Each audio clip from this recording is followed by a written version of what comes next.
SHA currently agree to continue with this arrangement?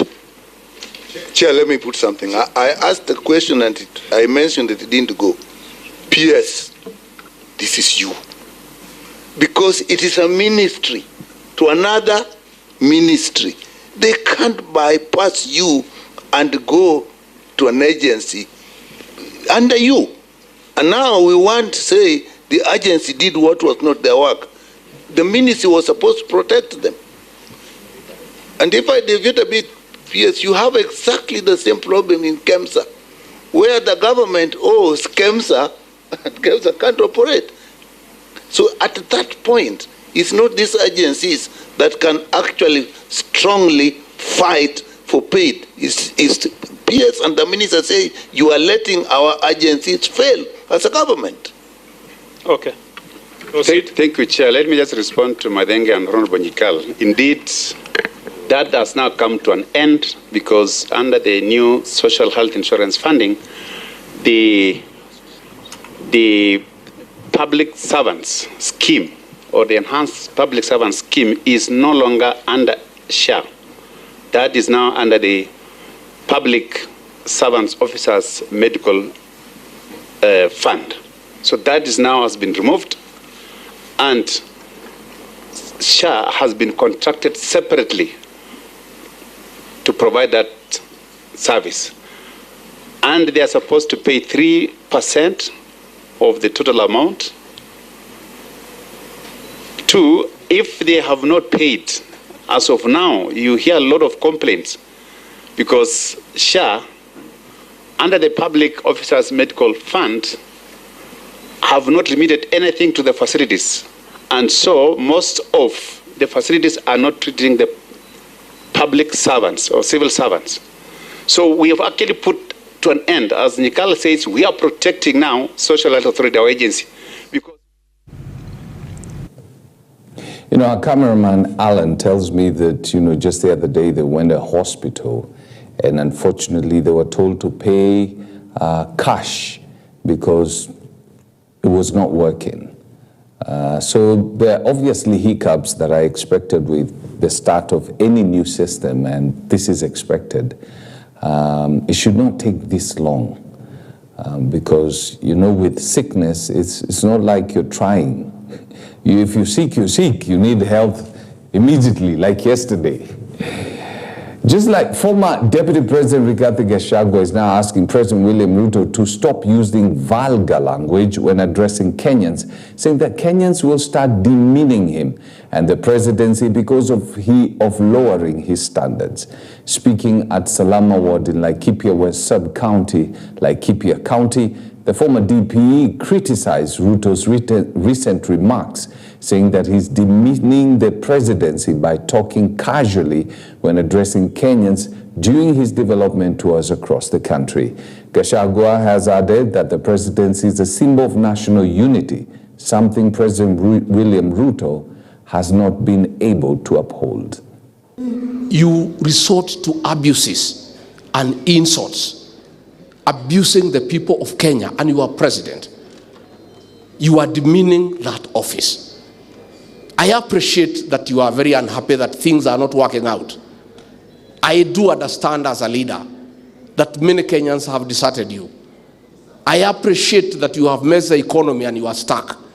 But that does not allow you to demean that office by abusing the people of Kenya who elected you. You are profiling communities. The people of Mount Kenya region, you call them tribalists. The people of Kambani, you demean them, call them Dego farmers. The people of Isiolo, you call them drug peddlers. Mr. President, be careful, because I have listened to the ground and I want to advise you today, stop abusing the people of Kenya.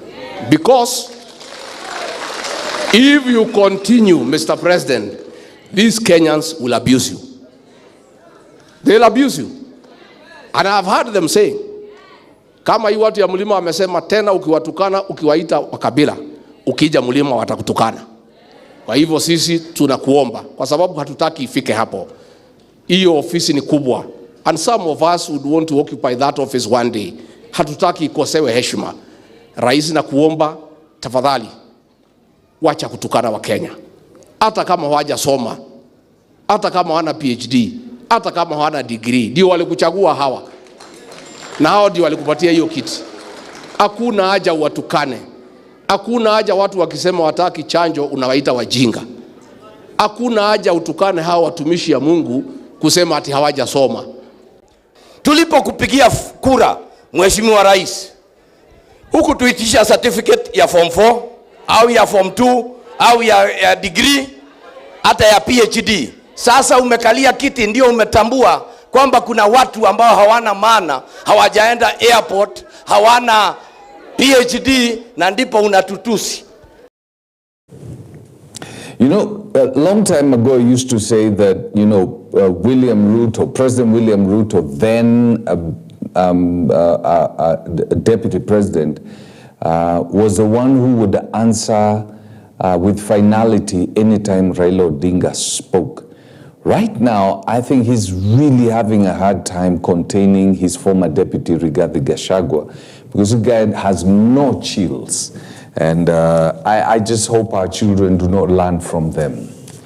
Days after the High Court ruling on who is the majority in the National Assembly, Wiper leader Kalonzo Musyoka has hard-pressed Azimio leaders to Parliament to take their rightful place in the National Assembly, including Majority Leader's position. The timing of the ruling coincides with the fact that Parliament resumes from a long recess this month since December 2024. Musyoka at the same time also slammed the supposed broad-based government, calling on the former ODM party members in the cabinet to resign.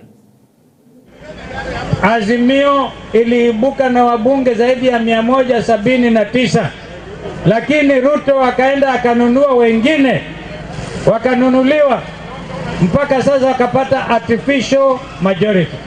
Amepatikana mchana na mahakama. Kwa hivyo Jumanne wabunge wa Azimio la mmoja wengine wao wako hapa.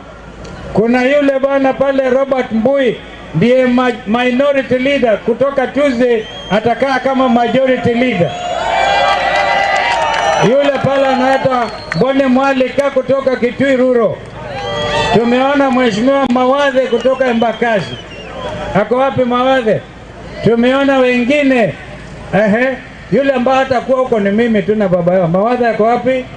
Simuone. Mheshimiwa Nzengu ako wapi? Kutoka Mwingi North. Wabunge wote. Alafu mtaona tu Jumanne tunasema waende wakae upande wa majority. Alafu wale watu wa ODM, kina wao Joho, yule mwingine Wandai, sijui Bandi na wale wengine, waone aibu na watoke kwa hiyo serikali.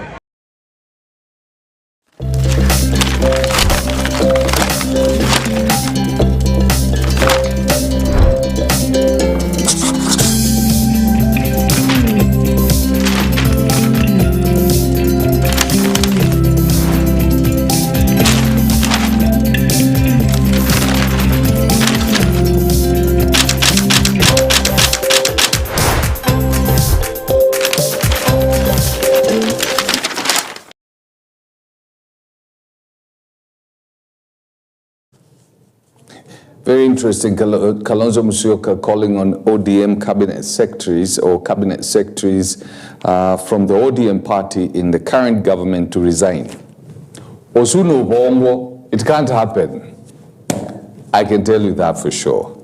Anyway, let's take a look at what's happening in the Star newspaper. 100 MPs head to Addis for Raila's AUC polls.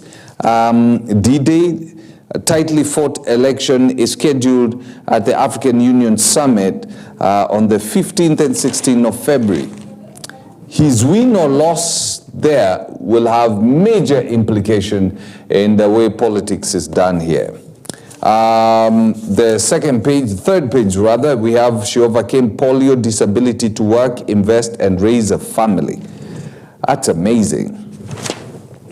Wait a minute. At a win for intersex person after recognition by state.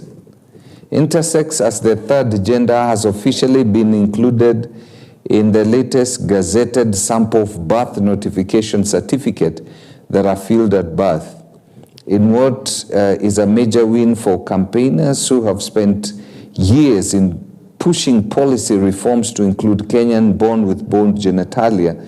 The sample has the usual binary genders of male and female, as well as intersex.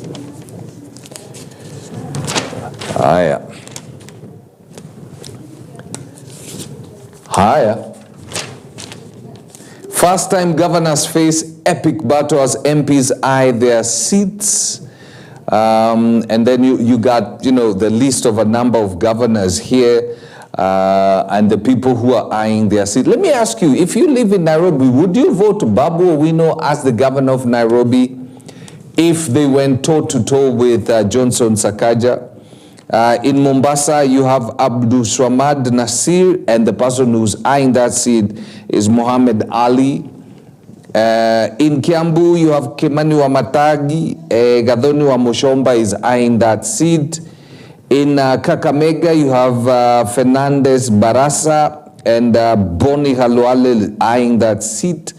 Abdiguyo in Isiolo, Fatuma Dulo is eyeing that seat. It's going to be interesting. Watch elections zikuje. Eye on the podium. We're getting close to my favorite sport, Safari Rally, and guys have started revving their cars. In the Standard, biased speaker, and you have a picture of Moses Wetangula.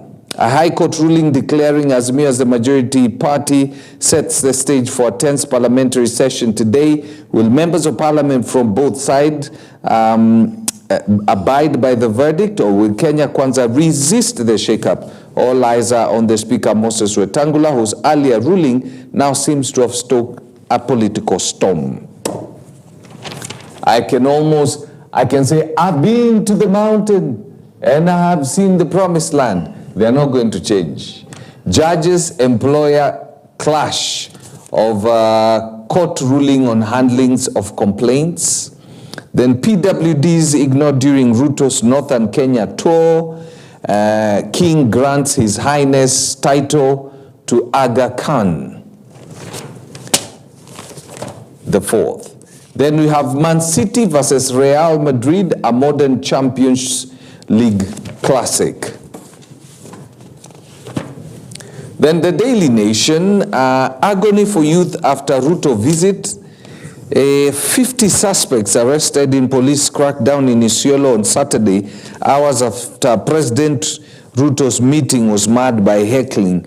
They were arraigned yesterday amid protests by relatives and human rights who accused the government of intimidation and harassment. You know, when we fought for this constitution, one of the things that we fought for is the right to be heard. If I don't like what you're saying, I have a right to, I can protest. And I can heckle you. You remember the days of the late President Mwai Kibaki?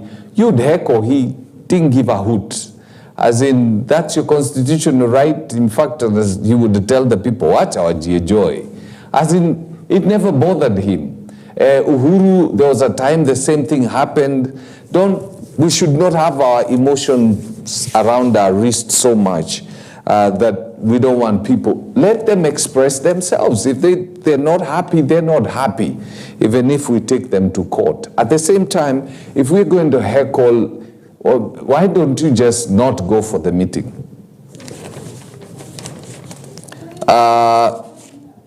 Page 3, male midwife defies cultural bias. Trouble for youth. That's what we had said yesterday. And then President William Ruto says that 750 million trees were planted in 2024. 750, really? 750 million trees were planted in 2024. I would like to know who's collecting the carbon credits for all this. Ten, ten, ten, ten. And then how Uhuru Rigathi Cold War threatens anti-Ruto alliance. And then the back page of the Nation, ministry says it inherited debt of 43 billion that is hurting SHA. But people are contributing, aren't they? Yeah. People are contributing to NHIF. AGOA may not survive Trump, Kitui warns. Okie dokes. Today is a Tuesday, and on Tuesdays we'll look at how you can be able to increase your wealth. We define wealth and then how you can be able to increase your wealth, because that is important. We say 2025, by the time we get to December, you should be having some ching-ching, as in your cash profile should be completely different from what it was in December 2024. We have our economic expert and trainer, Bernardo Ching. Let's take that short break. When we come back, we talk wealth.